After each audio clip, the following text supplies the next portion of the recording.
Conch Republic Cup 2017. It's the 9th time since 1996 this race has been run, so 25 skippers and crews arrived in Key West, Florida on the evening of the 23rd of January to go over the plan for this cultural exchange through sport.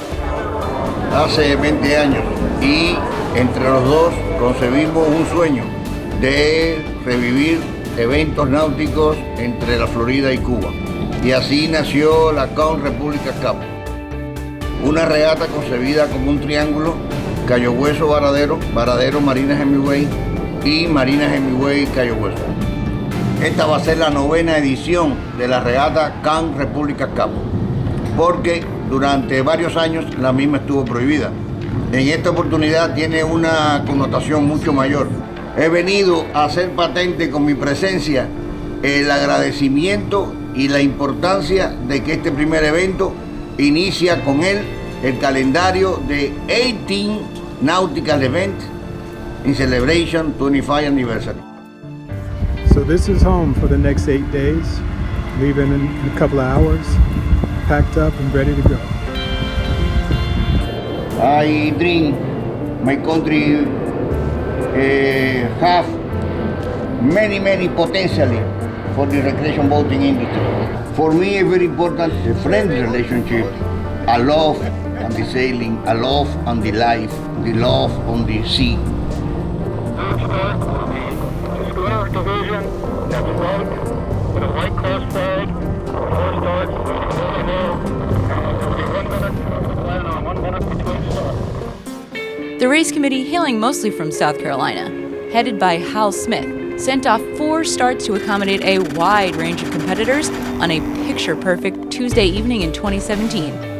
Having been to Cuba twice before, I knew we'd arrive sometime on a Wednesday in 1950. Sailors, I think, as a group, share a lot in common with explorers of the old.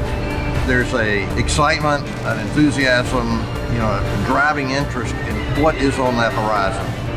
And you like going out on the water. There's a certain satisfaction, and it's good for the soul to be on the water in the first place, and then to go to new places and see new things.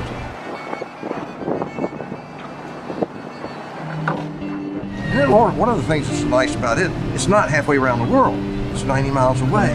This is within the skills of most sailors.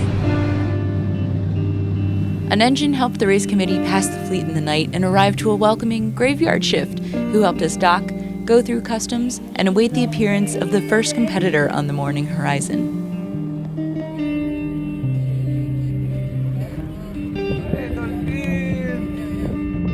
Well, the F is a special boat. The F was built in 1939 for General George Patton, who said, "When the war's over and if I return, B and I, his wife, are going to sail around the world." He sailed it for the first 3 years, but he never actually got to sail it around the world, nor has anybody. After a complete restoration, we're actually raising funds so that we can fulfill that destiny for the ship. Offshore sailing and races is a big part of that.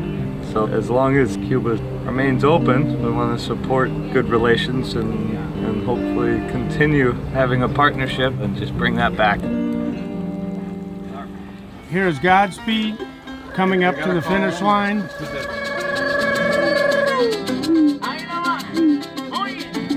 We have a family crew here. It's me and my husband, Michael. I'm not her husband. My dad, Daniel, my mom, Laurel, and my sister, Jasmine. Conch Republic Cup, we are doing it because it seemed like a good way to get to Cuba. And we've never done a regatta before. My husband and I live on board, so it's a new experience for us, doing the whole racing thing instead of just being liveaboard cruisers. Regatta rookies or seasoned salts, each team ended the first 90-mile leg of the Conch Republic Cup and pulled into Marina Gaviota. Cheers! Conch Republic Cup! Cuba! Cheers! But we weren't the only guests being welcomed by the brigade of officials and marina employees. It was the end of the day for all of the different types of activities offered here. So our marina have, catamaran for sailing, to taking tourists to the Cayo Blanco. Not only that, but we have our fishing boats, carries all the people who around the world who wants to come over here to our marina. This is the most important marina in our country, and people will be safe, will have a good security right here, and everything will be okay. The one who come, we never forget it. It wasn't until well into the afternoon that the last of the fleet stepped on dry land. Just in time for the evening cocktail party, with this fleet's first taste of Cuban rum and a warm welcome from our familiar hosts. Stories of the crossing helped all to enjoy the Cuban evening.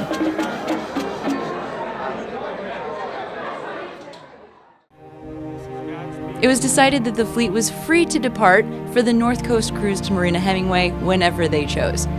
About the same distance away as the first leg, with the same forecast, most chose to get an early start.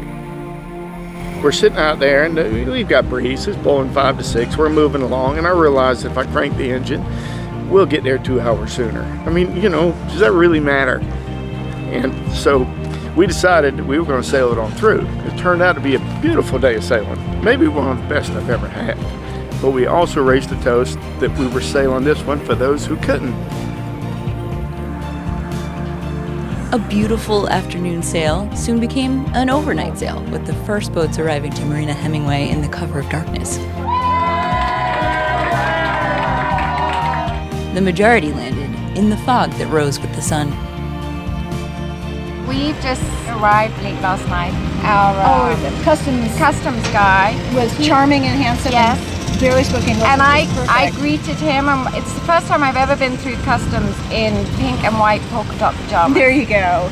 The race organizers have done a great job of just making it easy to enter and leave the ports and immigration. The dockmaster here is a total hoot. He came over, we offered him a Coke. He said, how about a beer? So they're very laid back, and but it's been fun. Okay, no, my hand.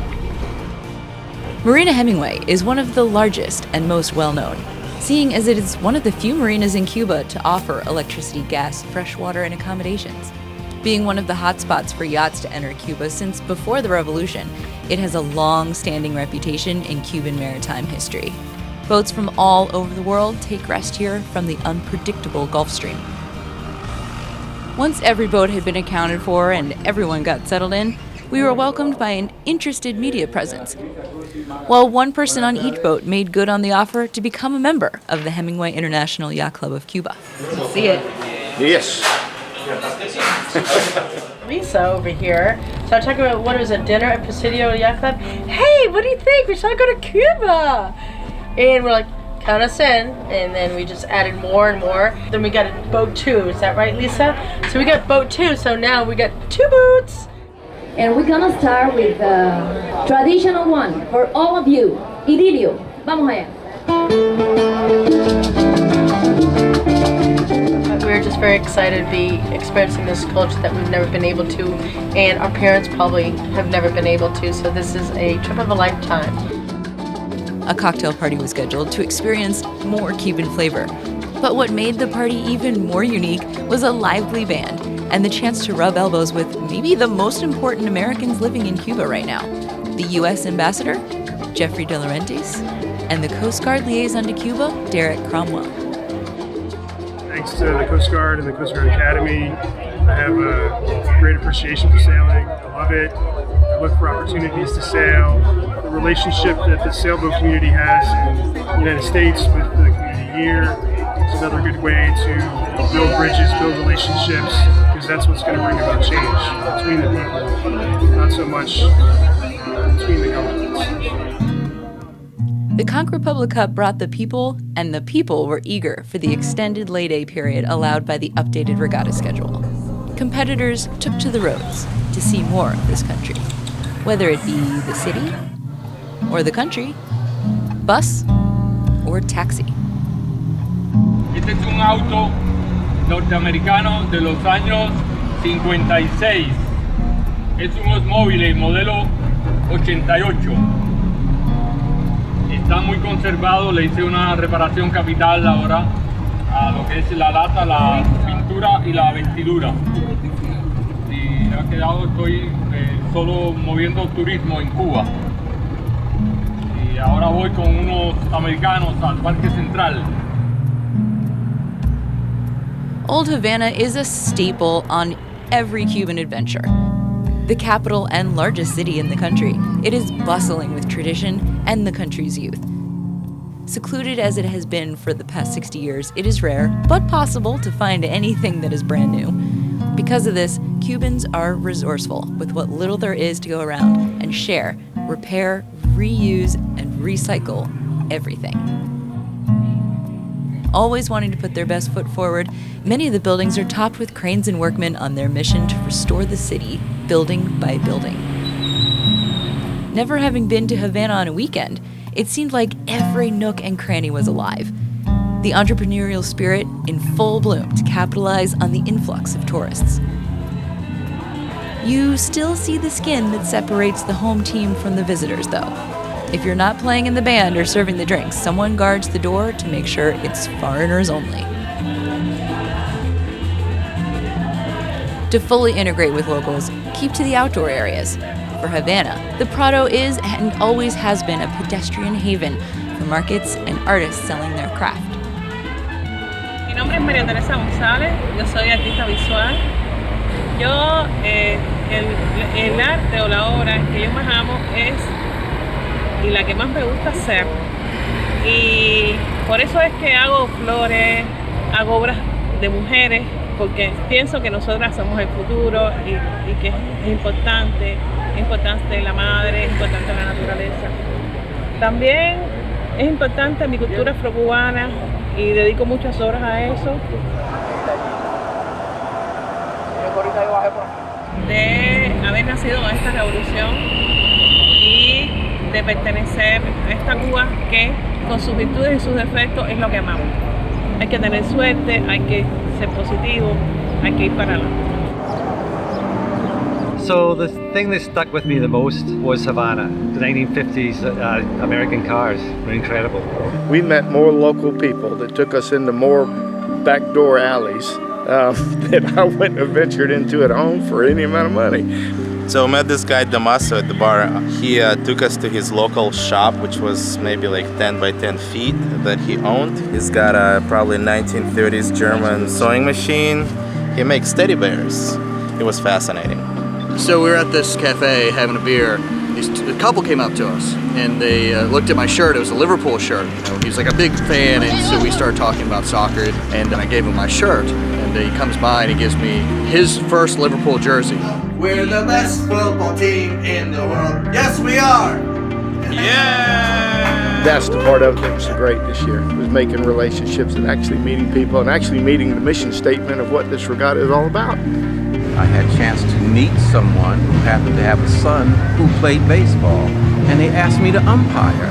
And they were screaming and hollering and happy for me, and then the game was over and they came up and they took pictures of me. I signed autographs. It was just a great experience. And these kids really are talented young players. I was honored to be the guest instructor in an Aikido dojo in Havana, Cuba for several nights. The children are absolutely extraordinary in terms of their high level of expertise. The word was they didn't have Xbox and PlayStations, so when they get involved in an art, it is just 100%. The revolution itself is also ever present. Its aftermath, how it affects the government, the culture, the day-to-day lives of the people there, and it's going to be even more fascinating to see what happens in the future. Obviously, they have a lot of problems here. They're not proud to show them, but subconsciously, I wish it would not change, because I think that's what makes this country so unique.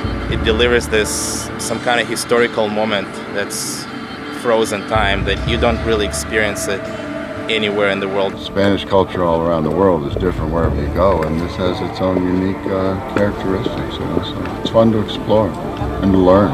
I see hope, nothing but hope. The hope from the people, hope from us being able to come back more. They're hungry for information, just to be able to talk about what's going on in their country versus our country and around the world. We will continue to be part of this camaraderie. Many years to come. As many as we can.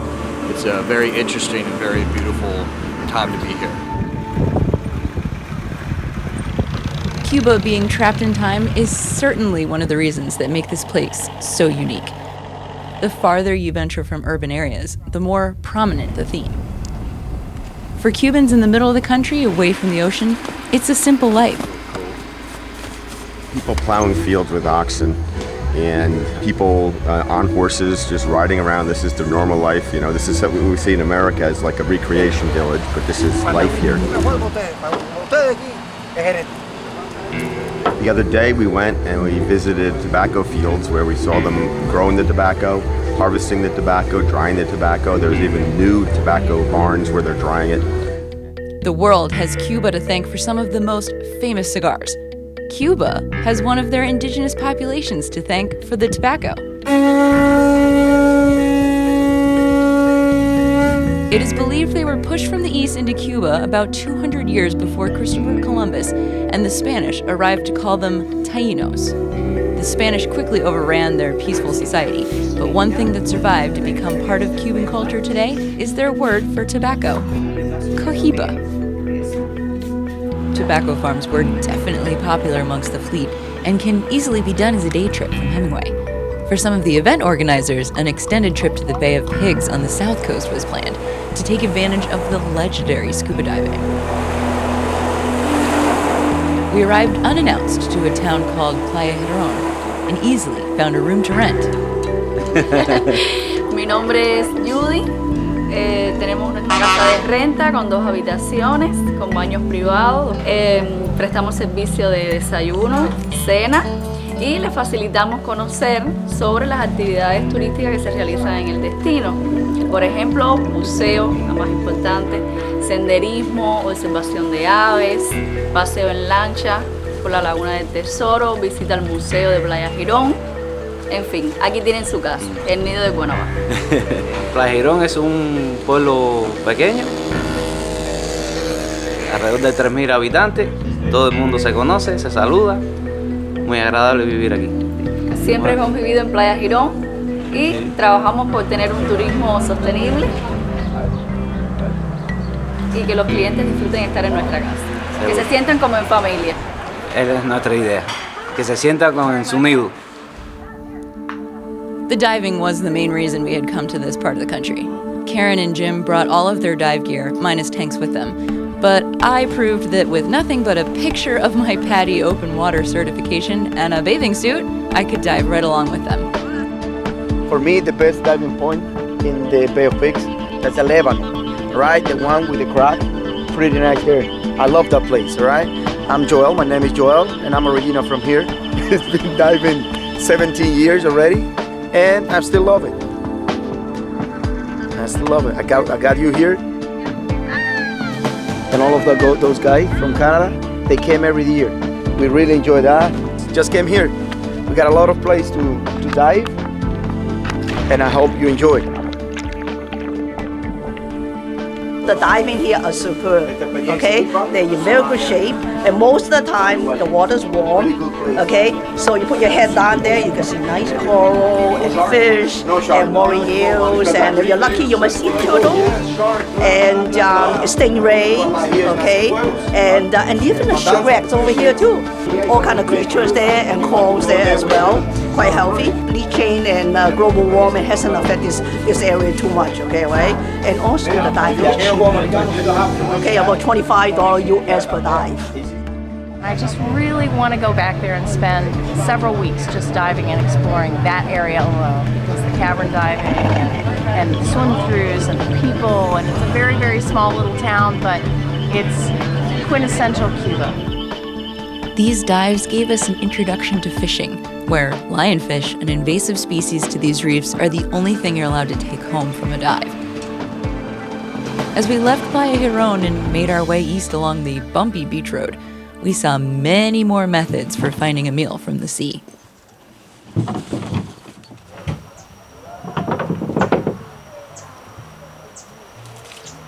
Spending hours, sometimes even a full day on the water, fishermen can not only feed their families and neighbors, but can also turn it into a lucrative business. Fish camps, sometimes marked with cardboard boxes and a tree, allowed fishermen to combine their efforts and stay near their boats for extended periods of time.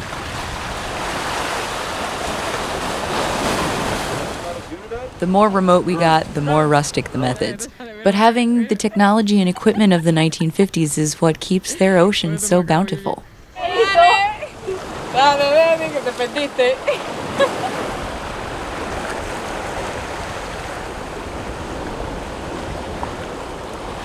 Esto aquí era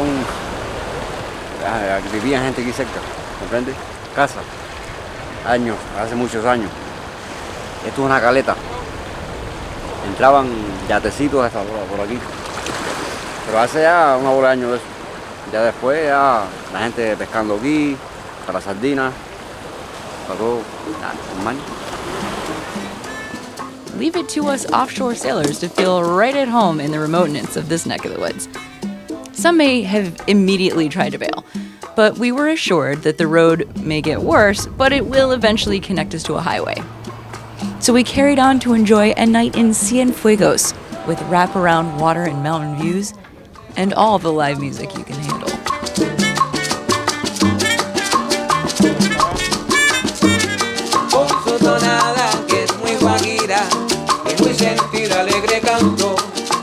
Whether you're in rural Cuba or on the Obispo in Ojo Havana, one thing you will always find is music. Some playing for themselves, some for a grand audience, but all rooted in tradition. The vibrancy of the city, the nightlife, there was music pretty much in every corner. We wound up at this disco and in an old church, and right in the middle of the show, these professional dancers came out and just put on an extraordinary performance.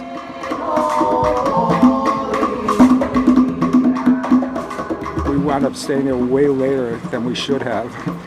And my friends were kind enough to get tickets for the Buena Vista Social Club, which we went to, which was extraordinary. The artists there and the crowd, the people dancing. Nearing the end of the adventure, all of the competitors returned to Marina Hemmingway to swap their stories of their lay days for a skipper's meeting and a farewell party.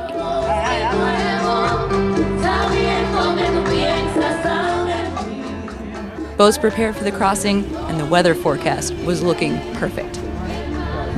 This boat was built in 1977, one of 26, and I've rebuilt it probably 26 times. It was the Hinckley flagship back in the 70s. It was the offshore racing boat. Now it's an old fat slow boat.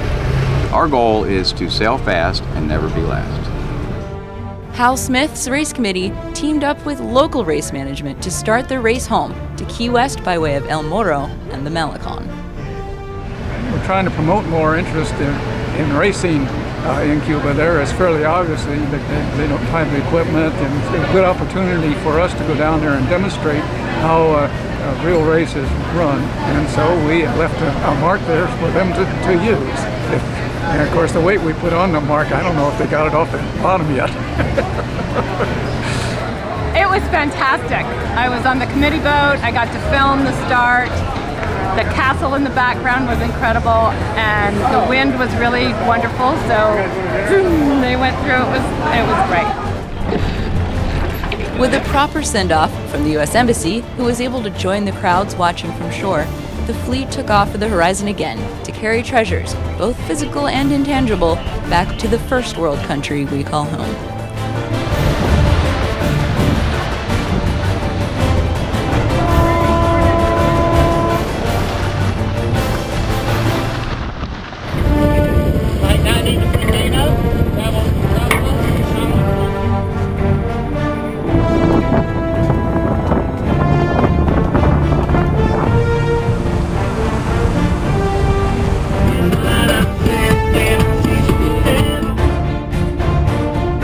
I wanted to step on Cuban soil. We have some family history there. My grandfather exported General Motors cars to Cuba from 1938 until the Revolution through his dealership out of Key West.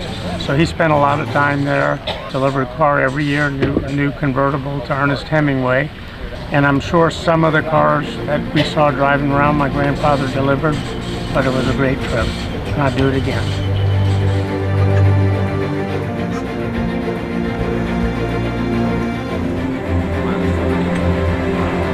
The best leg of the race, weather-wise, brought the first competitors to the outermost reef marks off Key West by daybreak.